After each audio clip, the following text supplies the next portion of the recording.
Hey, everybody. Welcome back to another podcast. I got Dean Owen here with me. Dean, how are you? Doing well, thank you. Yeah, it's good to have you, man. Good to be here. I just, I've had a few veterans on, a couple of active service guys on the podcast. And just for a second, I want to reflect on that for a second and say thank you for your service. You're welcome. Because Veterans Day is right around the corner. And without people like you willing to serve our country, we wouldn't have the freedom to do this right here, which is talk about God, talk about why we love Jesus. And so I just thought it'd be a cool way to open up the podcast with you is to just thank you for that. You're welcome.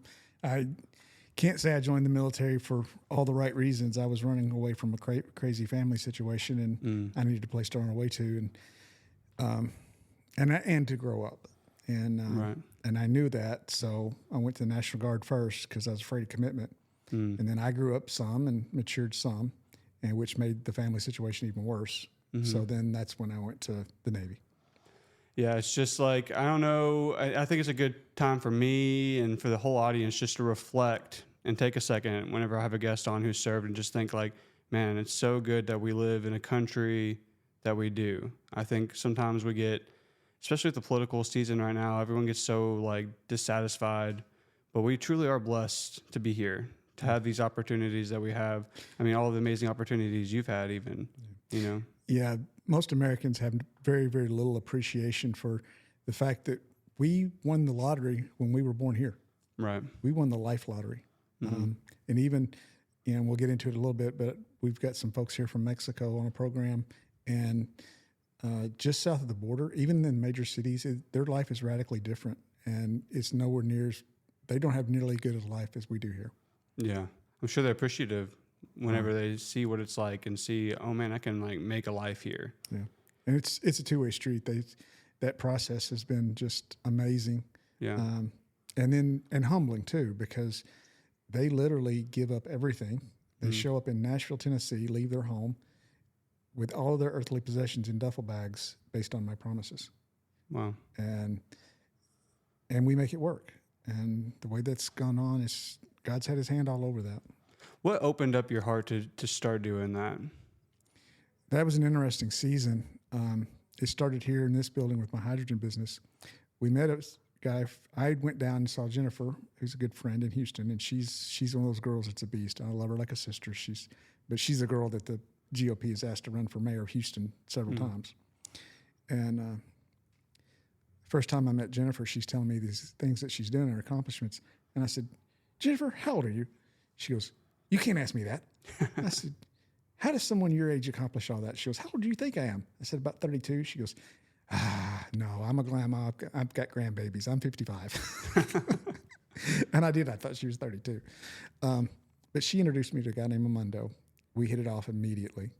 And he's born and raised in Mexico, been here 22 years with his parents on a legal visa, and built a big shop and did a lot of really cool stuff. And he wanted to get plugged in with my hydrogen business. And just over the course of like 4 weeks, I meet the guy 3 times in person. He ends up in my shop, and then I'm going to Louisville with him for a truck show, and with him and his wife.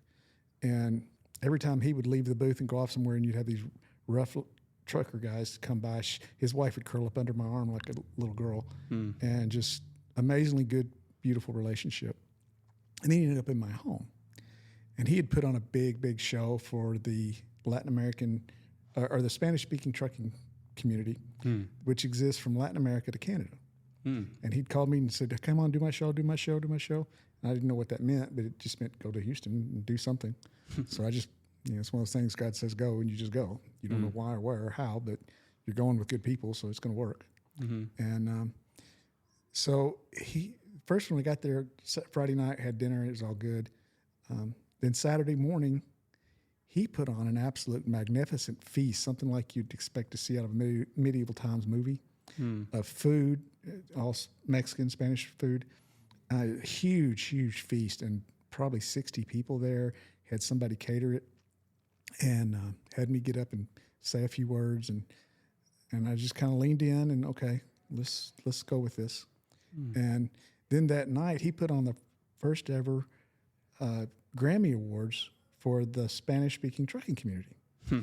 and he had an award for the best mother trucker, and he would have videos of moms with their babies in the trucks, Yeah. and the best trucker couple, and he had all these categories, and he would give out awards, and the awards were busted. His shop, what he did in his shop was did heavy equipment repair, heavy trucks, and he would take busted up parts, weld them all together, and paint them gold, and that was the trophy. And Okay. she asked me to get up and speak, so I got up and spoke a little bit, and so anyways, we end up at the truck show a little bit later, and then he ends up at my home because he wanted to get one of our machines, and I said he had to have training and another God thing going on. Mm-hmm. And so we're on back porch and sitting having a conversation about why does he do this? Why did he spend all that money on this community? And why did he put on that show? Because that show probably cost him six figures. It was in one of the biggest, nicest theaters in all of Houston, the Wharton Theater.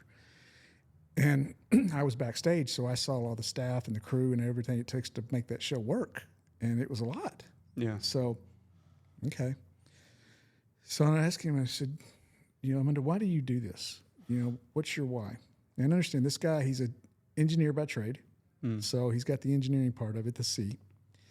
In his shop, he's a running gun bulldozer, so he's got a decat capacity. He puts on a Mexican mask and becomes the truck savior, and a Mexican wrestling mask. Yeah. And does these goofy videos and stuff about how to help truckers with their trucks and save money and save fuel and save tires and all that stuff. And so there's the I. And then when I asked him why, and he went in, he said he wanted to bring people here from Mexico on a TN visa, and he could, using our technology, help them build franchises. And these were people with money that could afford it. And with this TN visa program, they could come to America. And they would always have to pay Social Security, Medicare. They could never collect it, but they could live here. They could build a life here.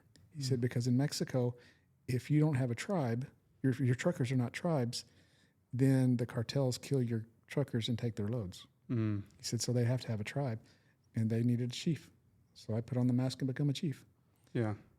And then he got teary-eyed, and he said, these are my Christian brothers and sisters in Mexico. I feel for them. I know families that have been killed. Yeah. There's the yes. And I'm like, that's not supposed to happen. You know that from our teachings with John. And I'm just kind of like, okay, I'm all in. Well, the next morning, and I'm trying to let him figure out who I am without, and the resources I bring to the table without being a prick about, being fairly well-off guy. And so I'm dragging him around to the buildings, dragging him to my office and our manager's meeting. And he's hearing my managers talk about having so much trouble finding talent in the accounting space. The accounting space is horribly, horribly damaged by the accounting profession. Organizations have ratcheted up the cost to become a CPA in terms of time and money and education, as you know, with Jody, your wife. For sure. That there's just, as for leave, only one comes in, and the average 75% of CPAs are at or past retirement age. And it's a crisis. So we've aborted 18% of our labor force, and we know there's a spiritual price for that, but there's an economic price for that. You abort 18 to 20% of your workforce, 1 in 5 babies, that's a number. It's going to have an economic effect, and here we are. And no one wants to talk about the labor shortage in that regard, but that's a big part of it. Yeah. And so it is, but for some reason, labor is abundant in Mexico, accounting talent. I don't understand how they have 2/3 as many degreed accountants, and their economy is only 12% the size of ours. And I don't know why that is, but I know it's a fact. So Amundo's sitting there listening to us, and he got really, really intense on his phone, just super, and he's sitting right beside me, and I'm just kind of like, okay, I'm listening to John now. He's sitting on my shoulder going, sit quietly and wait, sit quietly and wait. I'm just, what is he doing? I don't know, but okay. It's going to be good, but I don't know. He's typing. You now have 2 interns in Mexico. How many more do you need? I'm like, what?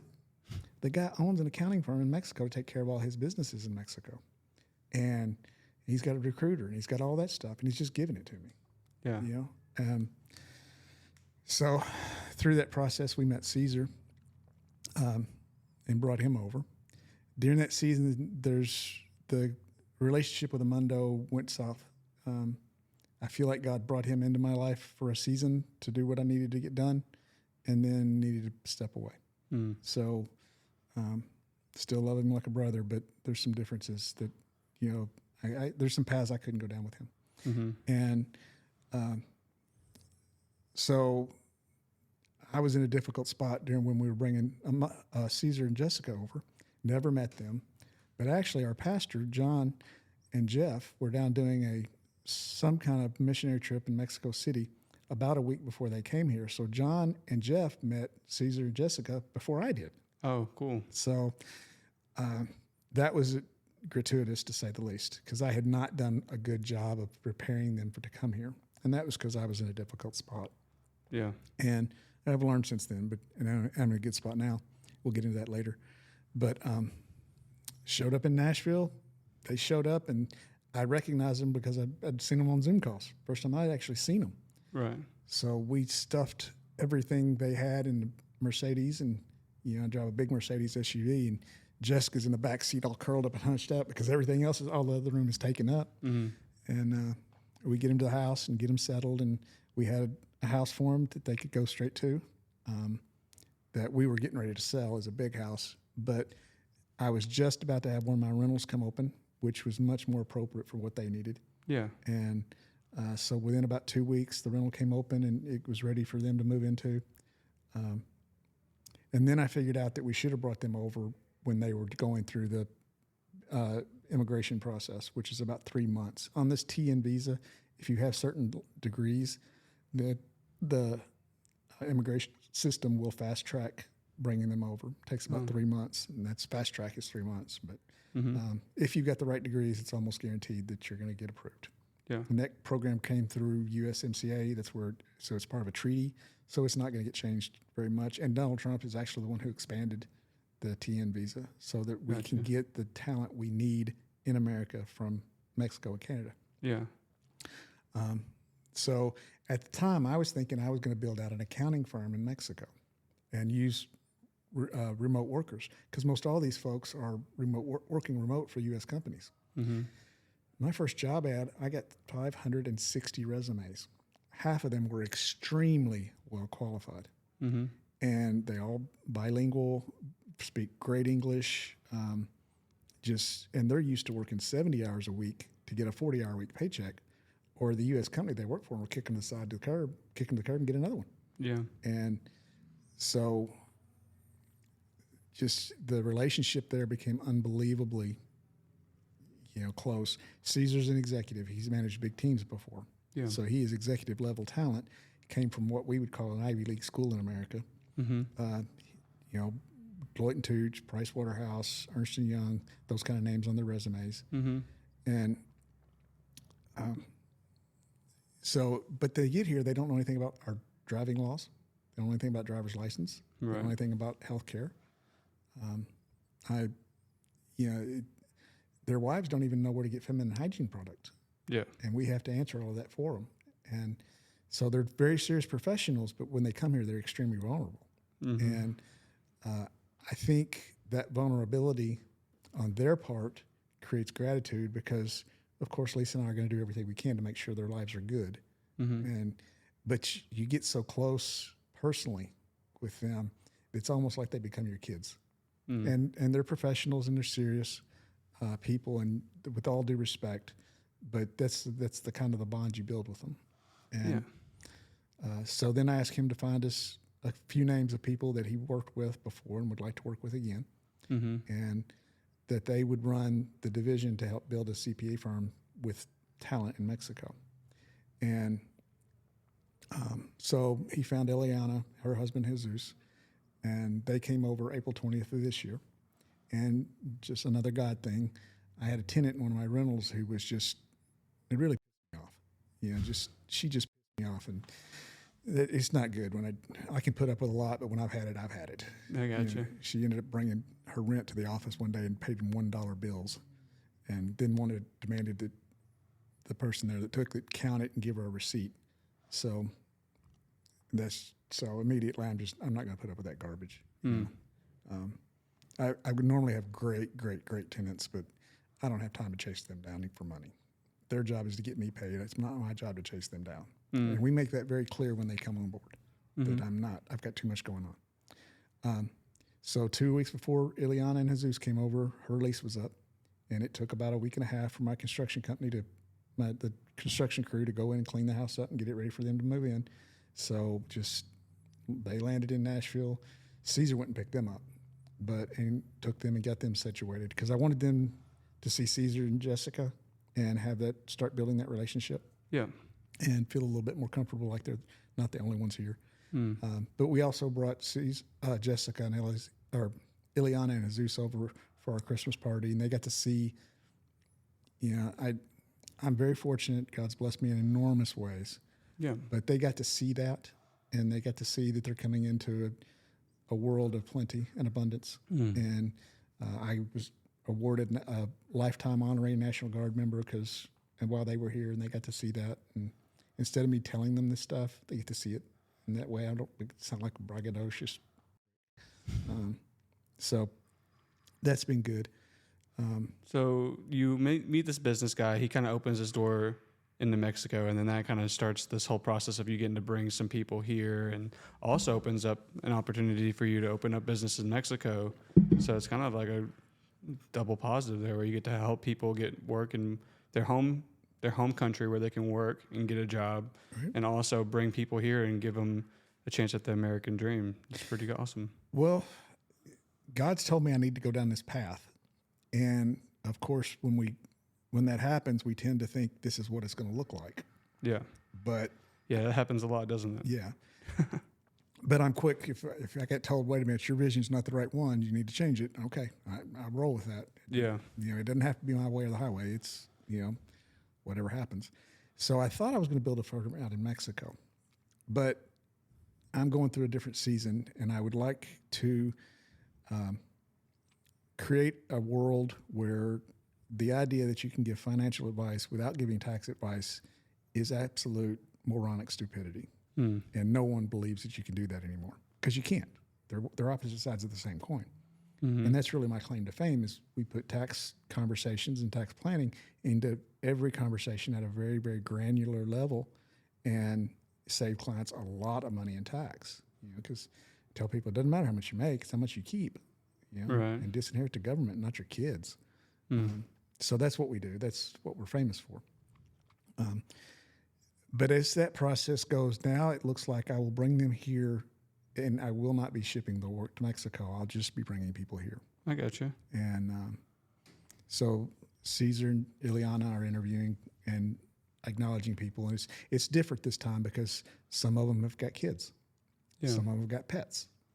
And how do you get a dog legally from Mexico to America? And I don't know, but a very dear friend, the best man at my wedding, and one of the men I call my spiritual father is Craig Smith, one of the nation's top veterinarians. And we've gotten really deep, and he's poured into me when I really needed poured into. And I've been able to pour in for them from a business standpoint when I needed to, and did some really big transactions recently. But he invited me last fall to a cattle sale that his son-in-law was having, his son-in-law and daughter. So I thought, okay, I've been to cattle sales before, no big deal. So I drive up, and what I saw was not what I thought I was going to sell. They were selling these calves that are 6-8 weeks old for $25,000. Wow. So this is like the Westminster Dog Show of cattle. And they put on a feast that's just unbelievable. And people from all over the country and all over the world doing Zoom calls in to bid on these cattle. And Craig's there to be the veterinarian to sign off on the health so that the animal can go outside the country. So we can figure out how to get somebody from Mexico here with their dog. Yeah, yeah, that's for sure. So you started off by saying you joined the military to kind of get away from your family. Right. Would you like to dive into that? Is that something that we can touch on? Like, sure. What was it like for you growing up? Was God a part of the picture, or what was church life like for you growing up, if you just want to dive into that? Well, I jokingly have said for the last number of years that J.D. Vance, our vice president, followed me around for about 40 years, wrote a book, made a movie, and now he owes me royalties. I got you. There's parts of that movie and that book that are just unbelievably surreal, how just point on my history, my background was. Mm. He'd come from Eastern Kentucky. I was in Western Kentucky, but in a town that was largely hollowed out, life full of drugs, alcohol. He was trying to do the right thing, kind of a heavyweight kid. So was I. Got picked on, raised largely. His grandmother was a very influential part of his life because his mom wasn't. Right. Went to the finally knew he had to get out, and he had to break out, and he went to the military, and that was my story. Get out, very similar. We went to church a lot. If the doors were open, we was being drugged into church. Okay. And but it was a very legalistic church. It was a very regulated church. It's fear-based. You know, everything you did was because you didn't want to go to hell. Right. Everything you didn't do is because you didn't want to go to hell. My dad tried. He really did. But my mom was not emotionally stable enough to be raising kids. So I ended up raising my brothers. And, of course, probably didn't do a very good job. 9-year-old raising a 6 and a 5-year-old doesn't work out so good. Yeah, it's like we've talked about it on here before, the importance of fathers and mothers. Yeah. And a lot of times we tend to focus on the importance of a father. It's very important, but it's really important to have a good mom too, because without that, who's going to be that role? Because you can't fill that role. Right. You know what I mean? And so you're trying to help parent your siblings, and they're, like you said, just a couple of years younger than you. That's got to be hard. Yeah, and when we were little, my dad was never at home. He was working his butt off. I mean, horrible hours, horrible time, trying to get us out of object poverty. Yeah. I mean, we lived in some of the worst parts of town. And I remember one night we came home from church and flipped on the kitchen light, and there was a rat dragging a loaf of bread off the table. Living in the real low rent districts. First place I remember living was a trailer on top of a hill at a Girl Scout camp. And we lived there because the Girl Scout camp would let us stay there for free so that we could overlook their camping stuff so that nobody stole it. Yeah. And by the time I was in high school, my dad had done that. He had brought our family into upper middle class. But it was truly, he had to go build his own bootstraps to pull himself up with. Yeah. And I think that's probably one of the things that acted with my brothers. They didn't have the drive to get out of poverty because by the time they were at their formidable years, things were getting good. I saw I knew we were dirt poor when we were poor. When I was a kid, I knew we were dirt poor. Right. So they didn't seem to appreciate it as much because they kind of were a little bit younger whenever you guys figured it out. When you're 3 years old, you don't know if you're poor or you're rich. Right. You just know what you know. When you're 9 years old, you do. So that's, but I had all this impression about God. The vision that I had was that God's on a ship and we're all swimming to it, trying to be saved. But if you didn't pray just perfect, if you had music in church, if you didn't do everything just perfect, when you put your hands on the rails and try to lift yourself up, he'd smack you on the hands and say, you didn't pray right, go to hell. Yeah. That was my view. And I was kind of like, I know that view's not right, but I don't know what the right view is. So at 18, I just kind of made a pact with God and said, okay, I won't do the worst of the worst. Just leave me alone. Just, I'll go do my thing, and I won't be the worst of the worst, and I probably won't be the best of the best, but, just you stay on your lane, I'll stay in mine, and we'll go from there. And that worked.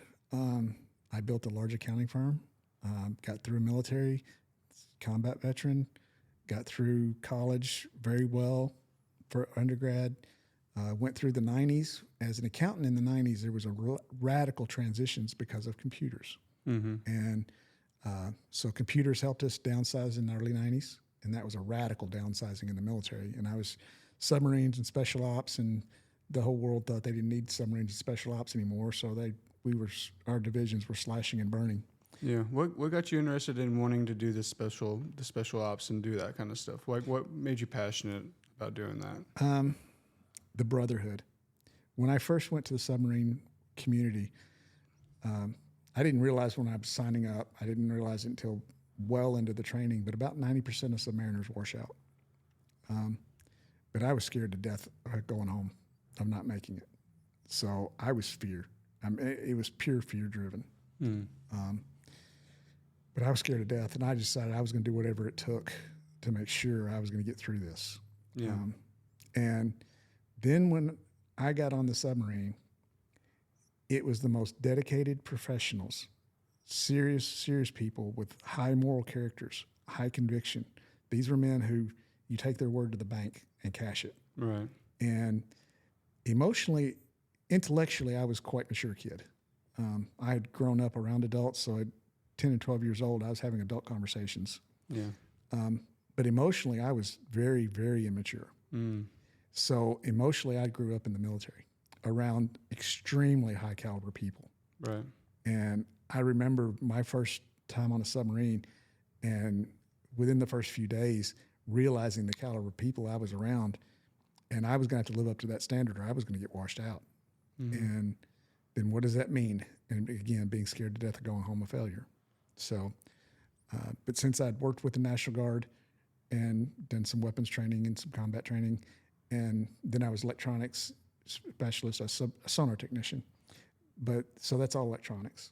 Mm-hmm. And my submarine went to decommissioning before the first Gulf War. And I got pulled to go do some special ops stuff because I had the the Army training before the first Gulf War, and got to work with some SEAL teams. And that was taking the brotherhood to a whole new level. And those guys, they babysat me, and they called me the package. And those guys are rough with each other, you know. But Yeah. but it's a brotherhood. It's bonding. For sure. And when you see those guys turn on, that is a machine that you do not want to be on the opposite side of. Yeah. So, and I got to see some of that. So you're just driven. You're just like, I can't fail. That's kind of your mindset this whole time. And next thing you know, you're with the SEAL teams, Right. doing special ops, Yeah. getting carried. And this whole time, your mindset is just serve, do what I got to do because I don't want to go home and be a failure. That's just what's going through your head. Right. Yeah. And fear's an interesting topic. We do stuff with guys with PTSD now, and part of a group that does that. And what you learn is that fear, fear will drive you to run away, or if it's bad enough, it'll force you to focus on something to run to. You're still running away, but now you've got to focus on something to run to. Mm-hmm. And that's what creates visionaries. You know, without that trauma, you don't get visionaries. Right. And so that's at least the smartest people I listen to. That's telling me that's where visionaries come from, is they learn to run to something. And then Katie barred the door. They're taking off. So that's where my mindset was. Mm-hmm. And I look back at life and I wouldn't change any of those things. But there was a long time in my life I would have. But looking back now, it's allowed God to use me in ways that I otherwise wouldn't have. Because I spent the next 35 years of my life from the time I joined the military living like a heathen. Right. I did. Got married to a girl in Connecticut. Spent 20 years married. And then decided I was entitled. I was prideful. I needed a girlfriend. Other guys at my level had girlfriends. Why can't I? Yeah. You had made it. Yeah. So I went and got one. Right. And dumbest thing I ever did in my life. I wish I'd read Proverbs 5 long before that. Yeah. And paid a price for it too. Divorced my first wife and married the woman I was having an affair with, which is even double stupid. That's the height of absolute stupidity, moronic stupidity. But prideful thinking will get you there quickly and get you to accept that. That didn't last. It lasted about 6 years. But the last 3 were absolute emotional terrorism. It was toxic. Yeah. And did everything I could. My pastor's deep in my dirty underwear drawer trying to help me save that marriage and just couldn't do it. Yeah. And, That was the most recent. yeah. Mm-hmm. Well, lo and behold, one night after things were incredibly toxic, just absolute horror, crushing. We had an open house in this business that we're in now. So I've got all the political people and the reporters and everybody else coming, and then we're doing a big feed. And Yeah. Those 20 years you were married to your first wife, Mm-hmm.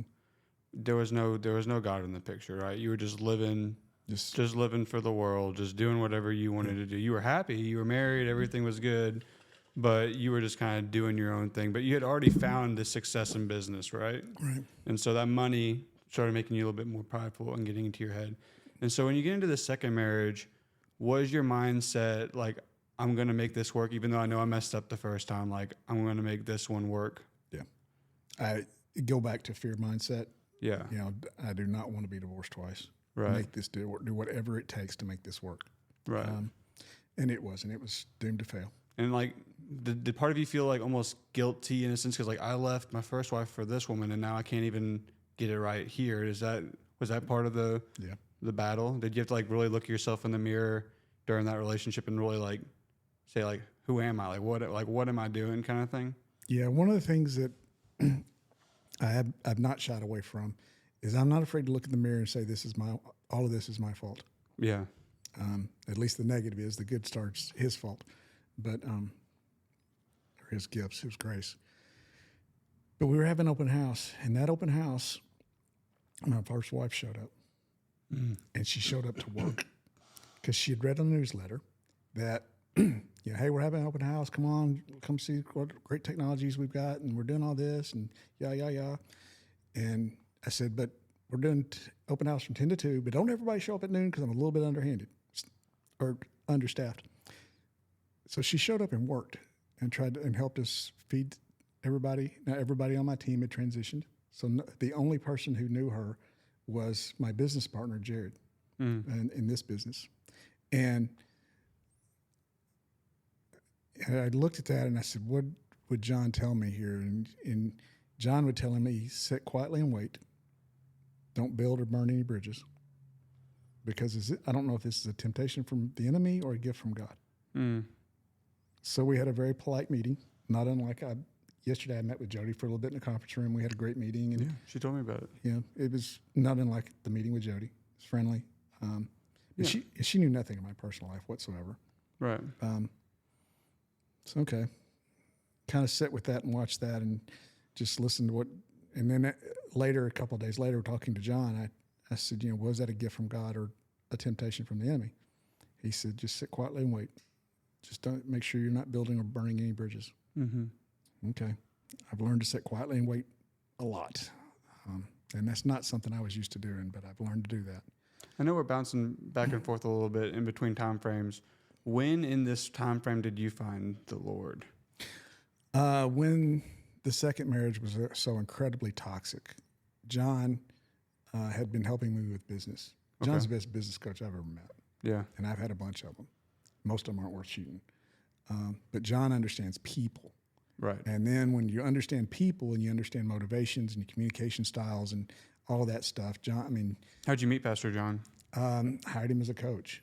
You just heard about him through well, actually, the second wife is the one that referred me to him. Okay. And so he and his wife Sarah poured deeply into our relationship, trying to save it. Yeah.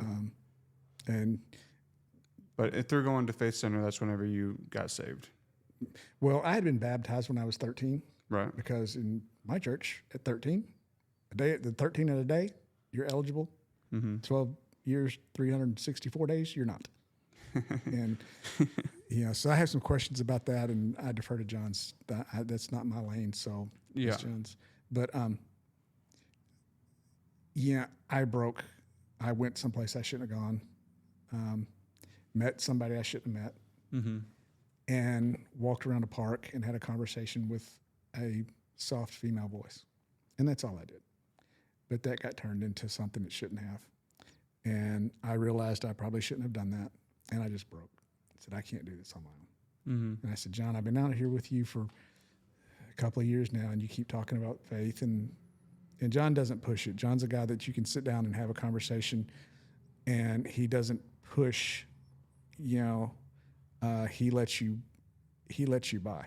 He doesn't sell. And, John, as you know, he can sit down and talk for 4 hours. And if he didn't tell you he's a pastor, you wouldn't know because he's got life. He's got his own life story, and He does. which makes him so good at what he does because he understands. At that point, I just broke and said, John, I don't get it. You keep talking about this stuff. I don't get it. I don't understand it. But I'm going to do whatever you tell me to do. Just, And that's when he brought Craig into my life because he said, Dean, you need so much help. I can't do it by myself. So he brought Craig in. And that's when I started getting serious about a relationship with Christ. And I just said, okay, I don't understand this stuff. I don't know this stuff, but they keep talking about grace, mercy in the book of Acts. And 18 years of going to church, never heard any of that. Yeah. So I said, okay. Well, shortly after that, John had got Craig and a couple other folks on a Zoom call about a Mexican orphanage that was trying to buy a school program. And John's not a business guy. Love him to death, have ultimate respect for him, but that's not his lane, and he knows it. He's a good coach, just not. Yeah. Money's, like most preachers, money's kind of scary for him. So. Yeah, I can imagine. But that's fine. Yeah, we've all got our lanes. And, Yeah. And John would say that we both understand authority. When I'm in his lane, he's in charge. And when I'm in my lane, he's in my lane, he lets me be in charge. Yeah. So. You got to let people do what they're gifted at doing. Yeah. And so that evening I went to bed with this then wife, and I said, you were on that Zoom call, and we don't know the answers, but we figured out the questions, and there's some money involved. And I said, what are your thoughts? She goes, it's money. That's your line. You figure it out. Okay. She goes, why don't you go on that mission trip with them? And I went, what? Me? Go on a mission trip? To Mexico?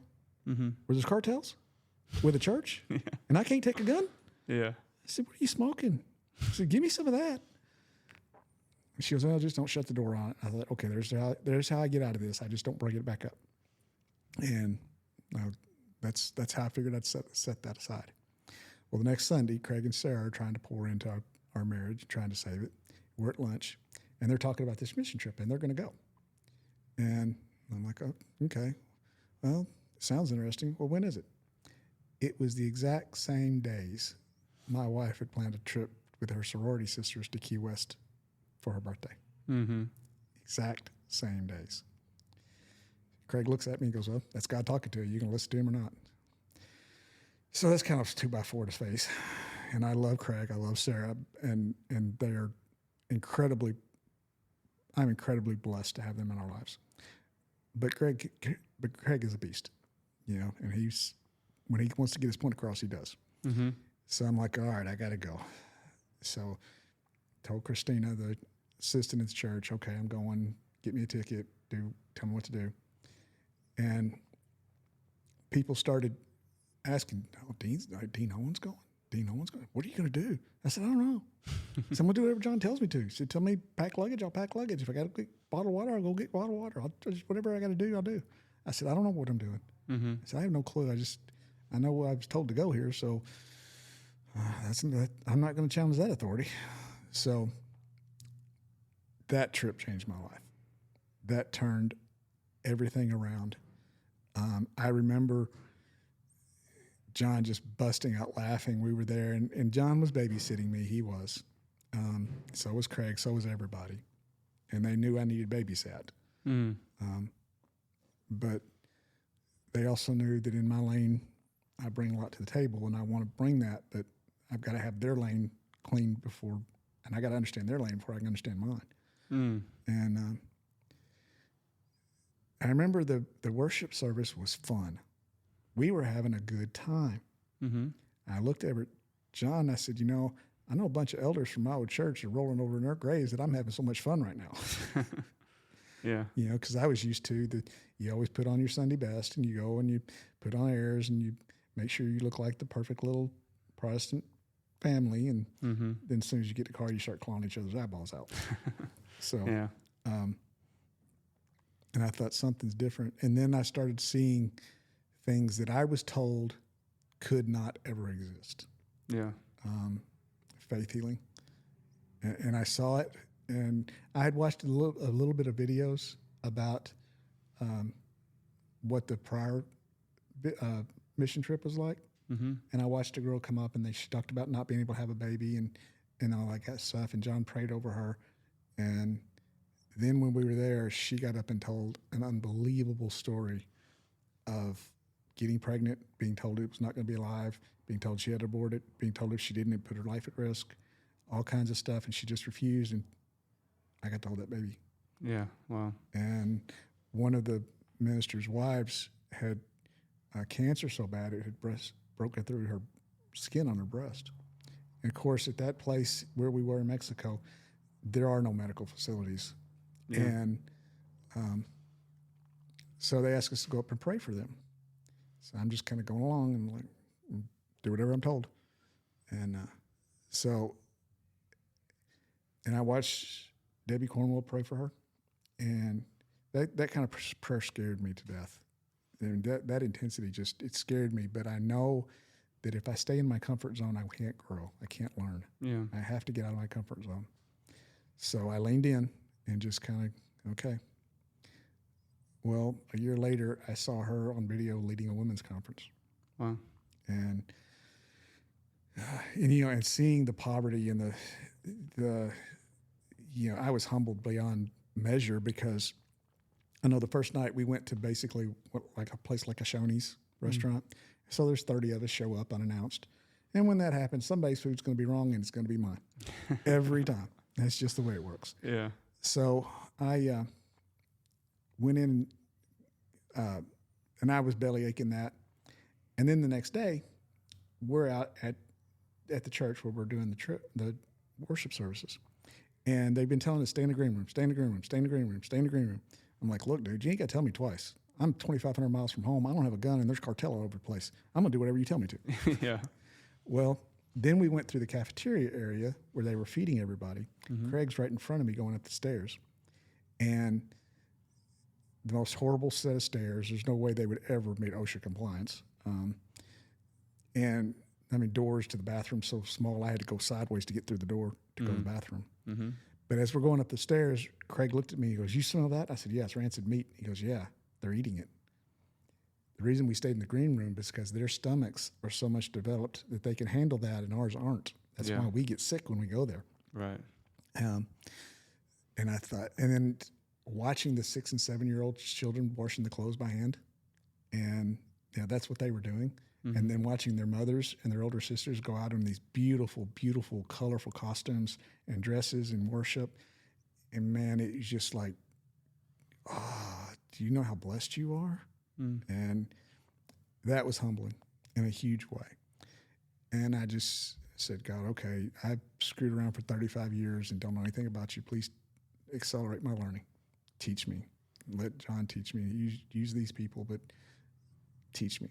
Mm-hmm. And he has in big ways. Well, going back to the open house and my first wife showing up, about 6 weeks later, I'd been off my aircraft. As you know, I've got the flying car. And we've been at an air show in Brownsville, Tennessee. And Carl was with me, and we had a phenomenal day, a great, great day. And but it was hot. It was August. We'd been out in the sun all day. We're tired. It's getting to be about 8 o'clock. Mm-hmm. So we get everything taken care of, broke down. I go to the house. About 9 o'clock at night, somebody's beating on my back door. And you can't get to my house by accident. You have to have a code, or you have to come through the woods. Right. And I'm thinking, who's at my back door? So I've actually got a firearm. The marriage is over. It's waiting for the divorce papers. It's toxic. And it was deputies. And I know these guys. They're local. They're good guys. And normally, in normal conversation, we're first name basis. But there's 2 of them in 2 cars with 2 sets of lights on. So this is official. So I had gotten up and gone out the back door till I come around behind them with a firearm on me, because I was scared who's showing up in my house. Mm-hmm. And so I told them, I said, hey guys, didn't know you're here. I've got a firearm on me. Let me walk in front of you, walk in the house. I'll put it away. I don't want anybody uncomfortable. And I said, but I didn't know who was here, so I was concerned. Right. Now that I'm not. So we go upstairs, or we go in the house, and I put it away. And I looked at those guys. And I said, hey guys, you're here with blue lights on and you're calling me Mr. Owen, so this is official business. I said, tell me why you're here. What can I do to make sure you don't have to do any paperwork tonight? And they smiled and looked at each other a little bit. They said, well, we're here for a safe and wellness check. I said, what does that mean in your language? What does that mean to you? Right. And they said, well, somebody called and said that you're a suicide risk and we need to check on you. And I looked at him, I said, guys, I'm going to be a little bit frank with my language here, but I hope you don't take that as disrespect, but that's bad. I'm not going to kill myself. And if I am, I'm going to do it in a really cool air-flying car or in a really fast Viper or something that's going to make the headlines in the New York Times. I said, I'm not going out. I've never had those thoughts, and I'm not going to have them today. I said, I've had a great day. I'm tired, but I've had a great day. And they said, well, somebody called and I said, well, who was it? They said, we don't know. We just got this from dispatch. I said, but we did call your emergency point of contact, and she's on her way. And I sat quietly and wait because my emergency point of contact was my then wife and my business partner, Jared. And Jared's guy, we don't have gender issues. He's not a she. It was my first wife. So somewhere at the county courthouse in a database, they had her phone number and her information. And they called her. And they said, she's on her way. They said, have we made a mistake? And I said, no, I don't think so.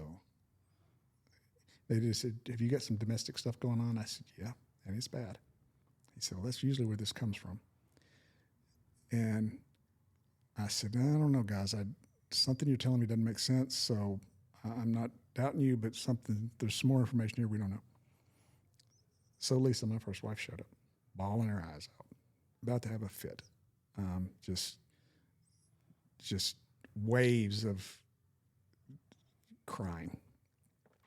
So I brought her inside and looked at the deputies. I said, guys, I think we're good. He goes, yeah, you got somebody here. We're going to let you guys figure it out.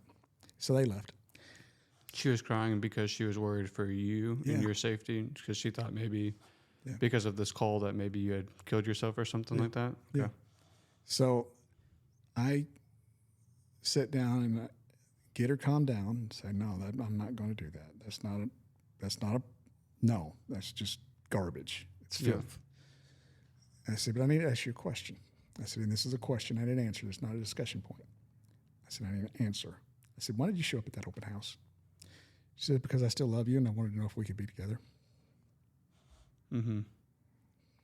She didn't know anything about what was going on in my personal life. And that's redemption. Mankind can't pull that off. Yeah. But that allowed me to put my life back together. And it's come together in a really, really good way. Mm-hmm. I went from emotional terrorism, pure toxic marriage, to really calm at night, very supportive wife who believes in me, who forgave me. That's what I kept asking is how in the world could she forgive me? Yeah. And in her words, she said, I forgave you before the ink was dry because I knew you were making a mistake and would come back. She never changed her phone number, never changed her name, never changed any of that, never really dated. And then a total of 10 years. 10 years since you guys had... No, a total of 8 years. 8 years. Yeah, and I appreciate you being open and raw. And, sometimes on here, people tell stories and they got to tell their stories. I don't want to focus too much on the despairingness of your ex, but I understand that you're just sharing it just so you can, feel free. She has wounds from long before me. Right. Everyone's got, and that's one of those things is like everyone's got their trauma. Everyone's got their, and obviously I know that you've been through some traumatic stuff as well.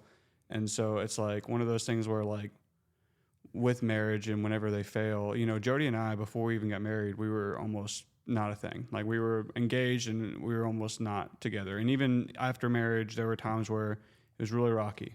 So I totally understand that it's both people involved. And so the part I would like to focus more on though is the redemption that you're seeing now in your life and how God has been able to restore your first marriage, because that, that's important, that God was able to reconnect you and revive something that you had tried to, in a sense, almost throw away. And so rather than focus on the past, I'd like to more hit home with what the Lord's been doing now, with what the Lord's been doing now in you, because I know it's kind of been more like a fresher walk for you in a sense. So you told me over text that the last 12 months have kind of been different for you. Like you've had a shift. Mm. Is that right? What was that shift, and what does that look like for you now? It's, I'm seeing all kinds of things happen. How did it work out to where the house we were going to sell was available the day Caesar and Jessica came here? Yeah. How did the rental become available? How did the second rental become available? Mm-hmm. I'm in talks with merging my firm with other firms in ways that will create blessings that I myself could never do. Mm-hmm. So actually, what we're moving towards, instead of me building an accounting firm in Mexico, is me building a large CPA firm that does tax advising inside financial advisors' offices and coming alongside them. And I think that's one of the absolute horrible, most sinister things is that people give financial advice and denounce tax advice at the same time. And it hurts families. And we're taught to build God's kingdom here, and we know that takes money. And the more of it we give to the government, typically the government's going to use it to tear his kingdom down. So keep it in people's pockets. My tribe, my clients, I learned in the military that I could build my family. I can pick it. And my team is my family.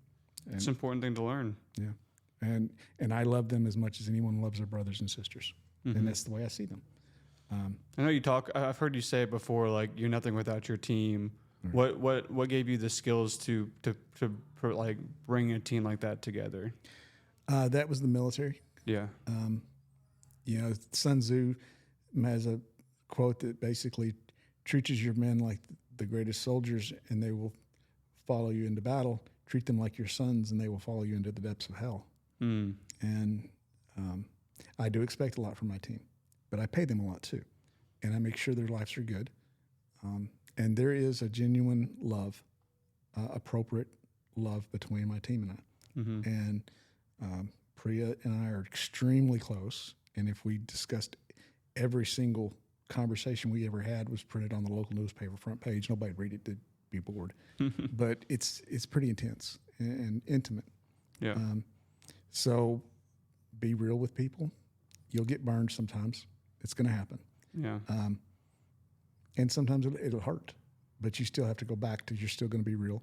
You're still going to love that deeply. You're going to honor that heart that deeply, and you're going to expect that much of them. But my criteria when someone comes to work is, I tell them that I have one really big criteria: God first, your family second, and I'm third. That means I'm never fourth, and I'm not second either. So put me in that spot and keep me in that spot. That means if you need to go home, take care of a kid, that kid's more important than I am. Yeah. But if you want to go play soccer on a Thursday afternoon when I need you for doing the business comes first. Right. And then just live that out, and make that a real thing, and create opportunities for people. And understand everybody's got a backstory. Everybody's got a family. Everybody's got struggles inside their family. Everybody's got wishes and dreams and hopes, and help them fill those. And ask, how do I help you fill the dreams that you have for your family? And then, because of my upbringing, I didn't understand that the sins of the father do not follow the sin of the son. I understand that now, but I used to think it did. So Lisa and I never had kids. So again, it's easy for me to adopt my team as my family. Yeah. My siblings and my children. And then my clients are my tribe. I was raised in a very tribal environment where you trust your tribe and you trust no one else's tribe. Yeah. And I've learned that not trusting is not appropriate, but trusting your tribe, being leader of your tribe. In my space, I'm chief, and I am to lead my tribe. So who do I want in my tribe? Evangelical, patriotic conservatives. That's my tribe. And that's the only tribe I want to serve. I don't want to serve any others, because if other folks political, religious belief systems don't align with mine, they need an advisor who does align with theirs. Yeah. And we get so incredibly personal about money and about finance, and should never be the most important thing, but it's always one of the most important things because it's how we feed our kids. Right. You know, money's important, and money's not evil, and having money is not evil. The love of money is evil, but teaching tribes to use money as a tool, but you get into a third of our clients have got a kid that's a dopehead, and that's a third of America. Right. And having to deal with those kinds of issues. One of our clients has a son who suffers sexual trauma in the military, and he's not able to take care of himself. It messed him up pretty bad. Yeah. And how do we help family deal with that? Another client, their son beat up their daughter-in-law in a restaurant while he was drunk. And these are both executives. You know, these are a very, very high in family. And they don't want to talk about that stuff. And so you're helping them with more. I mean, I know the finances tie into that, but you're helping them with really personal life decisions when it comes to the money behind it, right? I mean, right.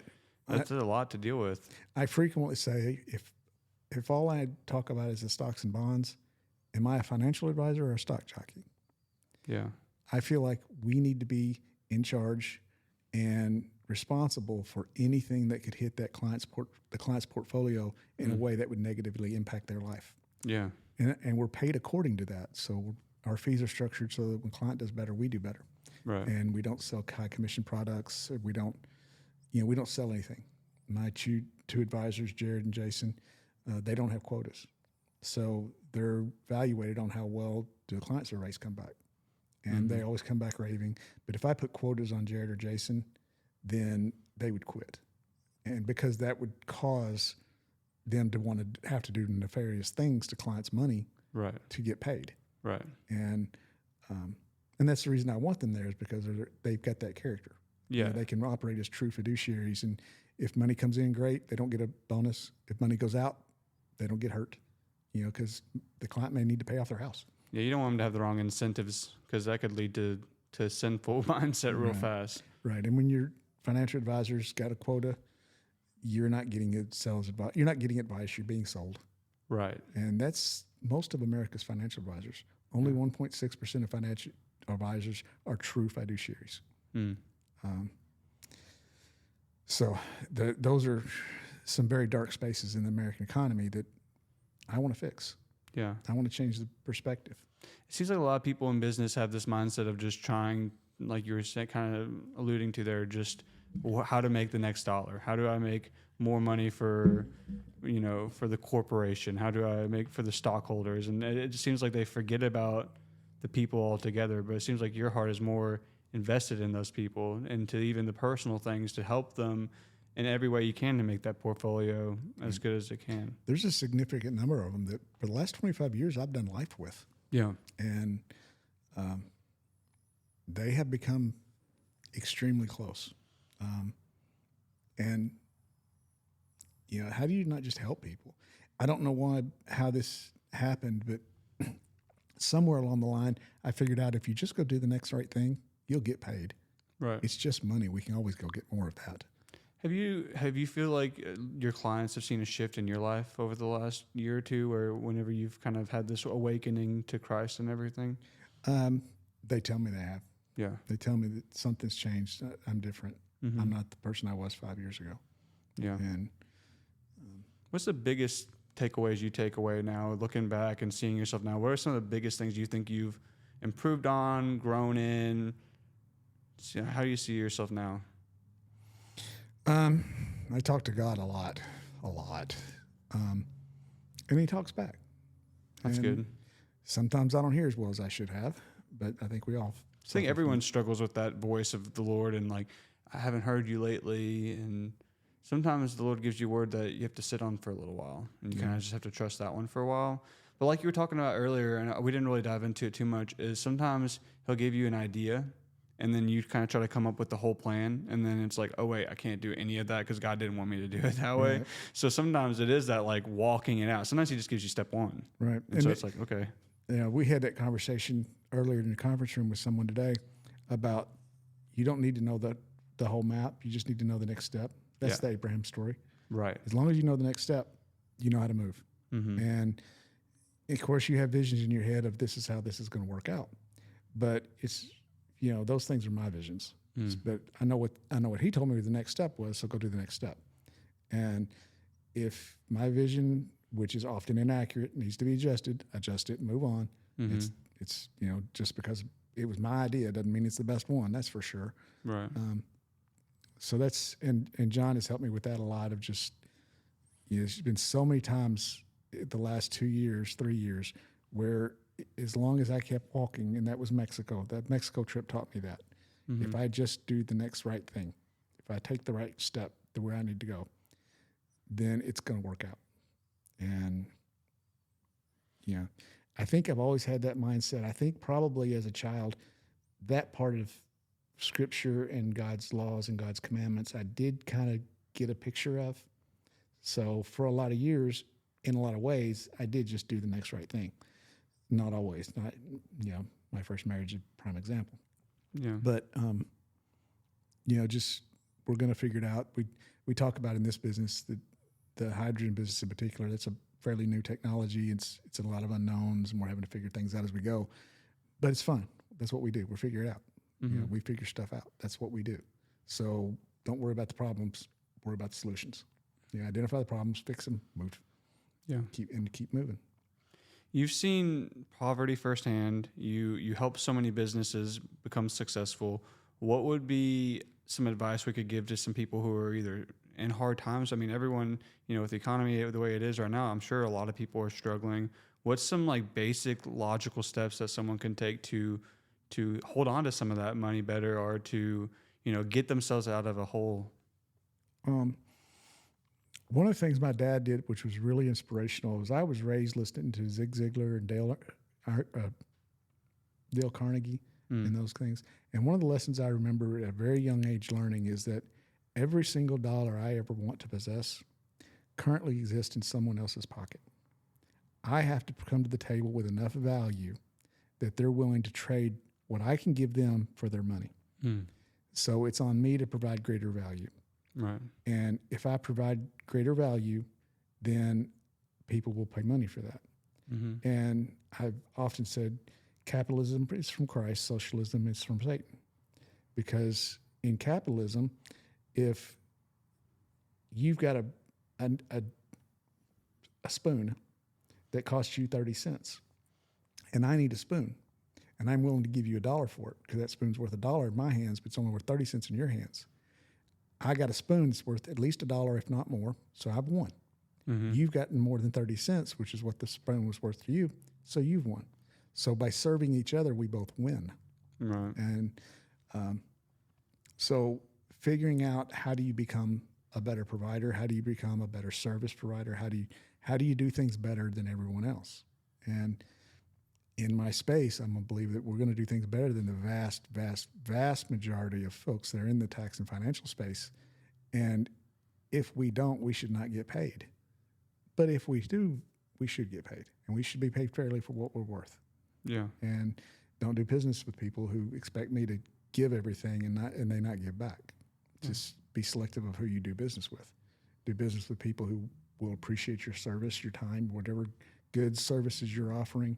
Be it your time in a garage, being your time selling something, be it time in a restaurant serving people. Yeah. Sometimes that's hard if you're working in a retail job. You don't get a choice of who you serve. Yeah. But serve with the heart of a servant leader. There's a guy here that works at one of the restaurants, Lewis, that we frequent, and he leads with the heart of a servant leader. Right. And he does a phenomenal job. And in a restaurant these days, that is hard to find. It is. But when I go to the Texas Longhorn, I'm going to ask for Lewis, because I'm going to get everything he can give me. There's times he can't give me everything he would like to. And he'll be upfront with you on it too. Yeah. The good servers will always tell you, "Hey, I got a 10 top over there. I'm swamped. Yeah. I might not be around as much." The good ones will tell you that up front. They'll be honest with you. I love what you're saying there, because and everywhere, in our whole life as Christians, our whole goal is to serve God. And the better we become at serving Him, the better we're going to be at serving one another. And whatever that looks like, whatever your business is, whether I made chicken patties at Chick-fil-A for years, served thousands of customers chicken. I made so much chicken, more chicken than most people will touch in a lifetime. And so it doesn't really matter what the thing is. God's given us abilities to be good at certain things. And so if we can just open our heart to serving Him, I think that servant heart of having something to offer someone, it really is a biblical principle if we really look at it. Well, and what is the first greatest commandment? It is to listen. And the second one is to love one another as you love yourself.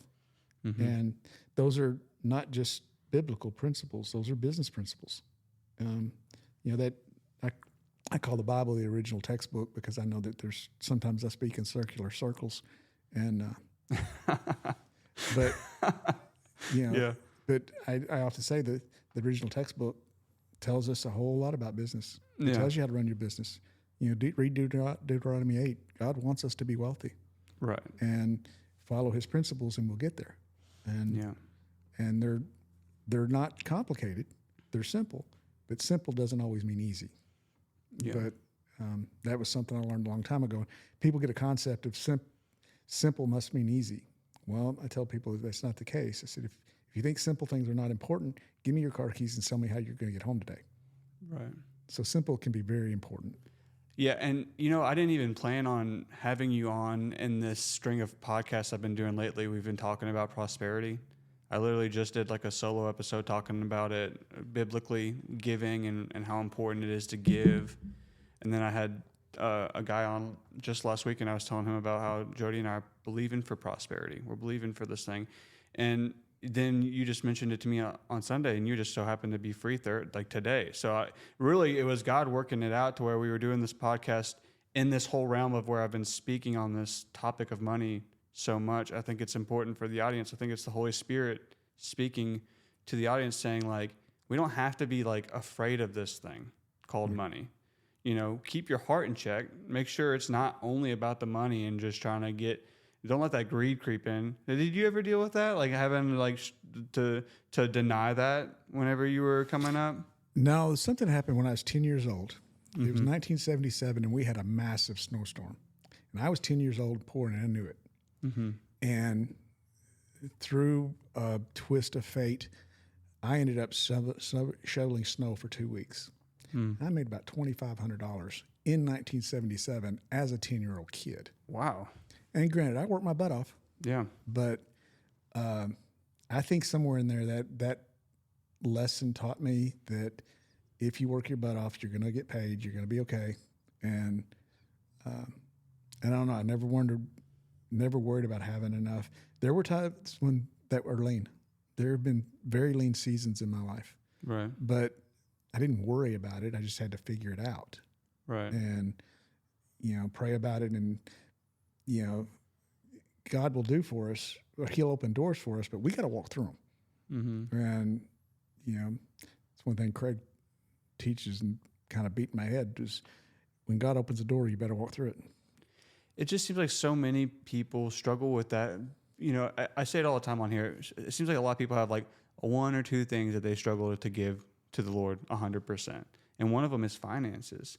And I feel like sometimes people just feel so overwhelmed by it all the time. They let it stress them out. But what you're saying is don't do that. You didn't do that. There were lean times, but you just knew you were going to find a way. Right. And some of that is faith. Lord, I know you're going to provide for me.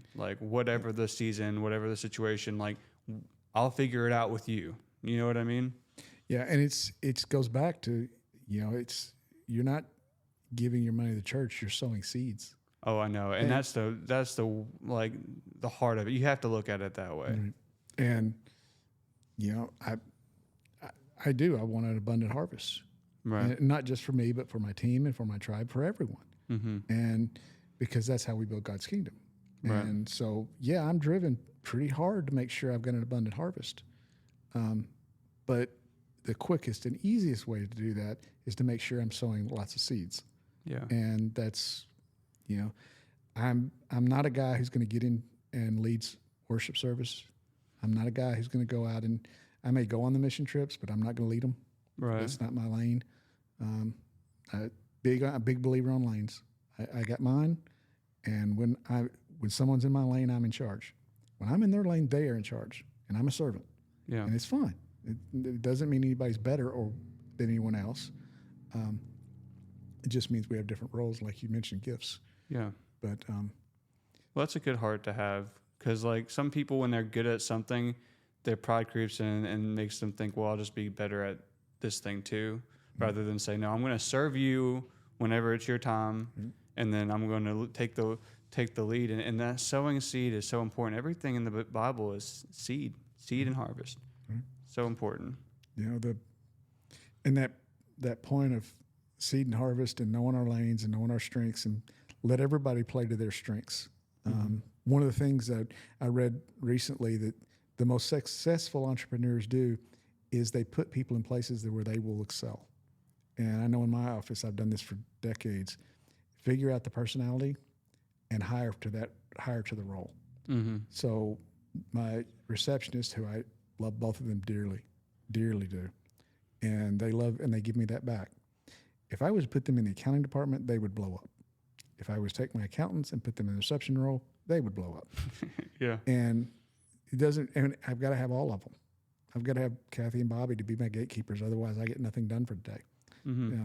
They tell me what to do and where to go. And when they say jump, I say ha on the way up, because if I don't have them, I can't do what I need to do. Yeah. For practically every professional task in my office that gets done, there's somebody that does it better than I do. And that's fine. Hire great people, treat them well, give them responsibility, and get out of their way and let them run. Yeah. And it's okay. You know, I've got my gifts, they've got theirs. And, you know, celebrate their gifts and be grateful for mine. Amen. Thank you so much for coming on here and Thank you for having me. just even sharing just a little bit of your testimony. I know there's so much more we could dive into. Is there anything you would like to share on here before we hop off? No, I just wish I had found a faith center when I was 19 years old. Yeah. Because I think about, one, I don't regret, I wouldn't change anything. But I am positively curious how my life would have changed out different, or where I would have landed had I understood those basic principles of grace, mercy, and acts. If I'd known those as a child, I don't know where things would have been different. And I'm not complaining by any means. My life is good, and I have been blessed beyond measure. And it was not me. But I wonder about that. So I would, if people are listening to the podcast and they're in one of the churches that are very legalistic, fear-based, rules-based, broaden out a little bit. And I don't disparage anyone's faith, but find out that there is a whole lot in that book that some religions, and we understand religion's man-made, and everything man-made will fail, but religions are man-made. Churches was built by God. So look at, if you're in that situation, broaden your wings a little bit, try a little bit. I know the first 6 months I was going to Faith Center, it scared me to death, seeing the emotionalism. Yeah.